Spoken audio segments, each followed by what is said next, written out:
This episode of the Managing Madrid Podcast is brought to you by Hilton Charlotte Uptown Hotel, which is linked to the Charlotte Convention Center via an outdoor pedestrian walkway. Discover motoring history at the NASCAR Hall of Fame 3 blocks away and take in big events at Bank of America Stadium, Trust Field, and Spectrum Center, all under a mile from the door. Perks include free access to the connected YMCA. Listeners, when you're in Charlotte for Real Madrid's preseason tour this summer, make sure you book your stay at Hilton Charlotte Uptown Hotel. And for those of you who are traveling to New York, podcast details are announced. Gabe Lezra, myself, Kiyan Sobhani are going to be hosting a podcast with other guests and a bunch of Madridistas in attendance. That's going to be held August 4th. So you can book your spot to that podcast. It'll be held in Times Square. Link is in the show notes. Coming up is a clip from one of our member-only podcasts that went up this week over on patreon.com/Managing Madrid. This one was a 43-minute podcast where Matt, Wiltse, and I, we went all the way back to before the season and went over our preseason predictions and basically just went through all the bad ones, all the good ones, all the great ones, and there are some great ones, I got to tell you. We went through it all, and the full episode is in the show notes. This clip, I think, is about 17 minutes or so it's about, about 1/3 of the podcast. The full episode is in the show notes, and we hope you enjoy it. Go to patreon.com/Managing Madrid for the full thing, and if you don't have Patreon in the country you live in, you can simply just hit the YouTube memberships tab and join that way, same content. All right, guys, thank you for listening. Enjoy it. Let's go. All right. The first question was this. In his second tenure with Real Madrid, Carlo Ancelotti has secured an elusive third season as manager. What do you expect from the Italian in year 3? I'm going to read yours first. You said, quote, in his 4 previous seasons as Real Madrid manager, Carlo Ancelotti has shown adaptability, and despite some stubbornness and open mind, I expect Ancelotti may begin the season with a diamond, but find too many flaws in transition and opt back to a 4-3-3 or a 4-2-3 or a 4-3-2-1. Despite a more standard formation, I expect Ancelotti to be creative in the ways he fits the likes of Bellingham, Camavinga, Valverde, and Rodrigo into the 11. My theory is that Ancelotti will push the idea of a transition more so than other seasons, and Kroos and Modric may see less than 3,000 minutes. This was a pretty good take. I'm pretty proud of this one. Especially, I remember talking at the beginning of the year that we just don't know what a Ancelotti third season looks like, and so it turned out to be wildly successful and better than any of us could have imagined. And I think, even the take there in the beginning about him moving away from the diamond, we did see that, and we did see. I think this was one of the big takeaways for me this season was just how much Ancelotti shape-shifted with the team and tried different things, because we went from 4-4-2 diamond to 4-4-2 flat to 4-3-3 with Jude as a false 9, then back to the diamond with a little hybrid of 4-4-2 defensively. So he kind of did a bunch of different things throughout the year, and I think that was fun to see, and fun to see how he put everyone together. You and I were in Dallas. You can think back, put yourself in a time machine, go back to that time where we were having the time of our lives in Dallas. We were pitch side watching Real Madrid scrimmage, 11-on-11. We were at the Clasico and the press conference. We were doing a live podcast in Dallas. And around that time, the big discussion was Vinny and Rodrigo up top in like a 4-4-2 with Jude kind of floating around as a 10, as a false 9. And there were struggles with, like, can Vinicius adapt to this? He doesn't look entirely comfortable. It feels like so long ago now, but I remember that was kind of now I don't remember this roundtable. I guess was after that, right? It must have been. Yeah. And honestly, like the impetus for my optimism and why I wrote that article that people have kind of referenced previously, the one about Real Madrid's unconventional offense. Yeah. Prolific dribblers. The reason I wrote that really stemmed from our time in Dallas, like watching the team live, seeing it. That game was thoroughly entertaining, and just seeing kind of everything unfold. You just get a completely different vantage point from the stadium.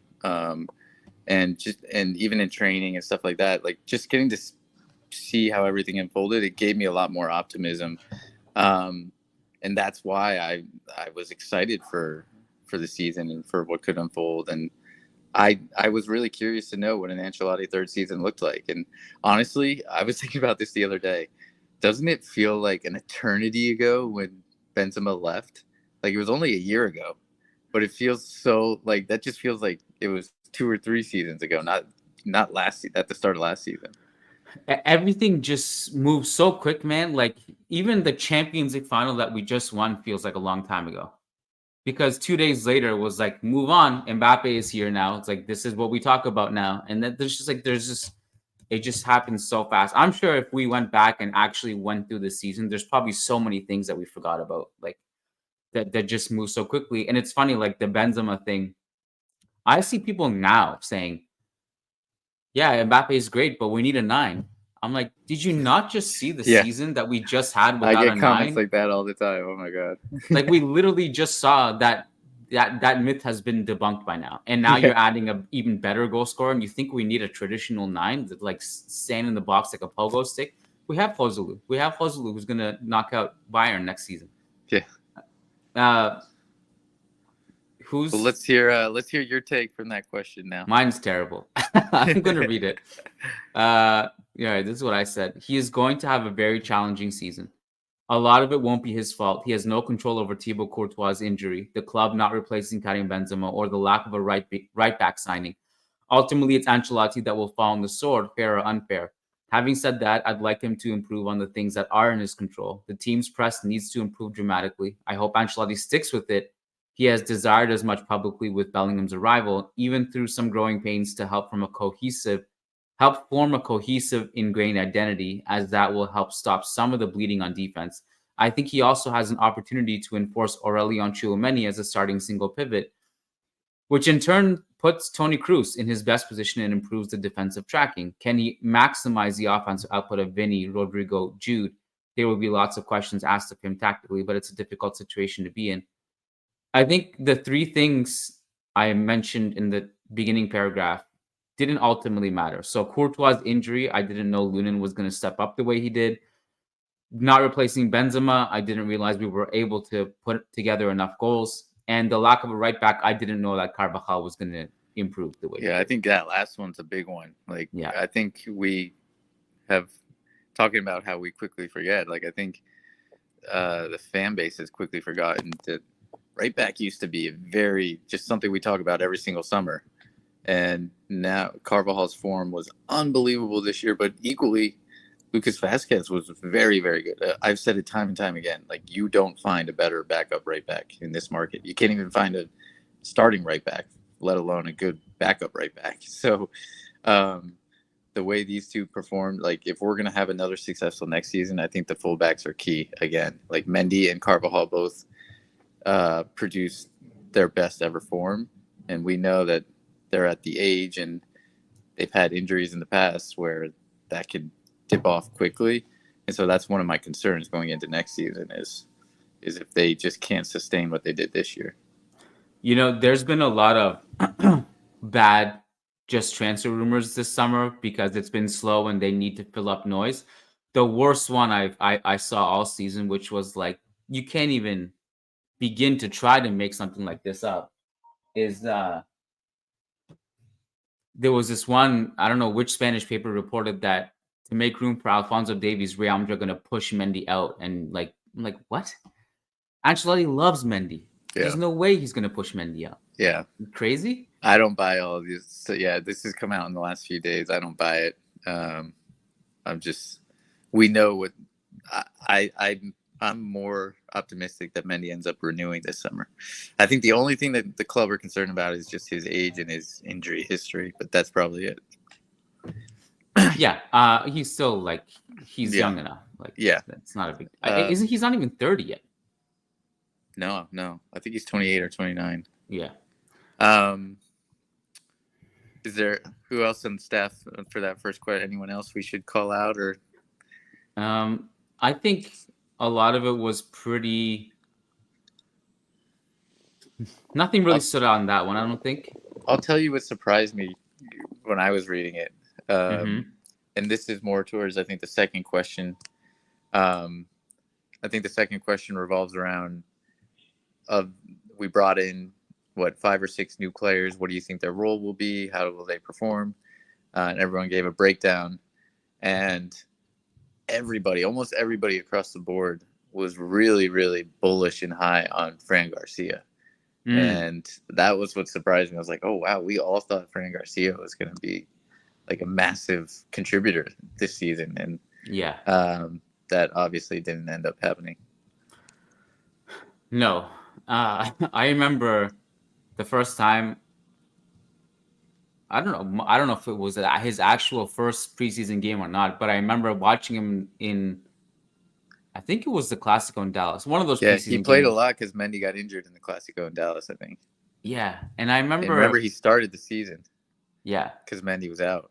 Well, I remember one of those preseason games where he was bombing up and down and putting crosses in, and I was like, finally, a left back who can attack. This is great.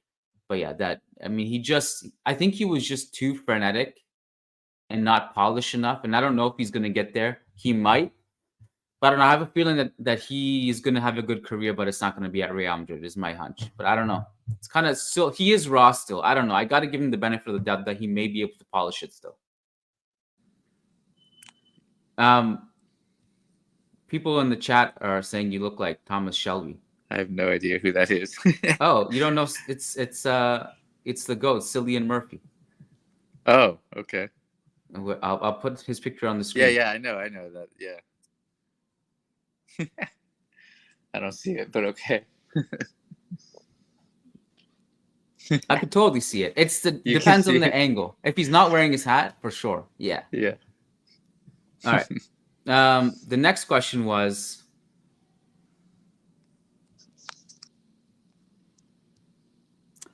these are long ass articles. Okay. The club have made 5 new signings in the summer transfer window. What elements will this new crop of players bring to the team that differ from seasons prior? Your answer, Joselu brings in an aerial presence inside the box and a central focal point to play off of when our fluid front 2 or 3 are not clicking. I think the 33-year-old will have a bigger role off the bench than most expect. Fran Garcia's pace and ball-carrying ability means Vinicius can venture more centrally like Ancelotti has experimented with in preseason. The fullback brings new energy to that role and a high-octane engine that will allow him to get up and down the flank. Brahim and Arda will likely be battling it out for the same minutes and bring a spark off the bench. While Asensio could produce a goal or assist out of nothing, he lacked spark and lacked influence on overall build-up and gameplay.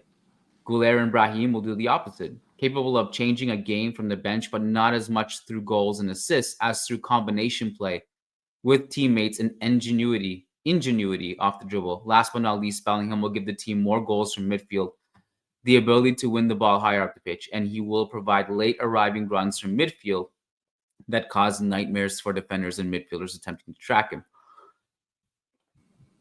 I'm happy with that. Preview, and I think the piece on Arda and Brahim, I think in particular, especially like we know they not only covered, they did more than what I expected. Honestly, is like covered the production from Asensio.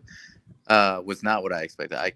Like I said in the article, I expected them to bring spark and just overall better gameplay and interchange between teammates, but the production has been unbelievable.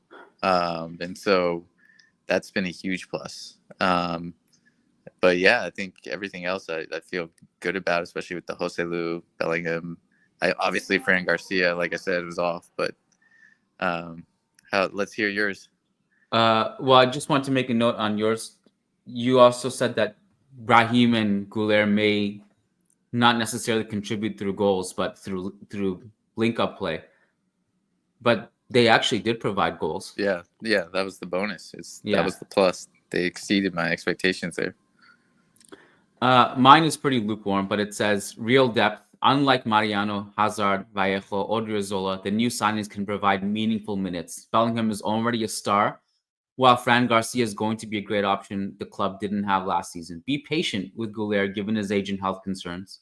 and Joselu and Brahim Diaz are respectable squad players, even if not solutions as starters. Yeah, I mean, that's pretty I spot think that on. was a big difference from this season and the season prior. Was like we actually could use our depth. Yeah, for sure. Yeah, and that wasn't that like there was a lot of kind of mistrust, I think, from Ancelotti in the year prior. And I think most people heading into the season underestimated that. Yeah. And didn't realize how much. I mean, I didn't realize how much depth we had. Yeah. Yeah, pretty much everyone on staff was pretty high on Fran Garcia. Yeah, that was my surprise. I'm trying to think of Lucas has ones that age. I don't know if poorly is the right word because he tends to double down on all his takes like a year later. But yeah. Lucas was. I feel like Lucas had a more pessimistic outlook on the season at the start of the year. Yeah. All right. What is our hot take for the season? Matt Wiltse, Vinicius Jr. and Rodrigo Goes combined for 55 goals or more this season in all competitions.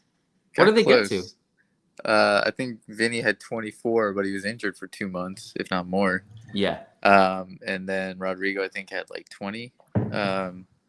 So they got close, but I think if Rodrigo just didn't have his dips and Vinny didn't get injured, they may actually have hit that. But shoulda, coulda, woulda. Yeah. Your bold take's ridiculous. I like it's not. I think we should disqualify winning the Champions League from being a bold take from now on. Like it's not bold anymore. But I don't know. But you got both. You guys.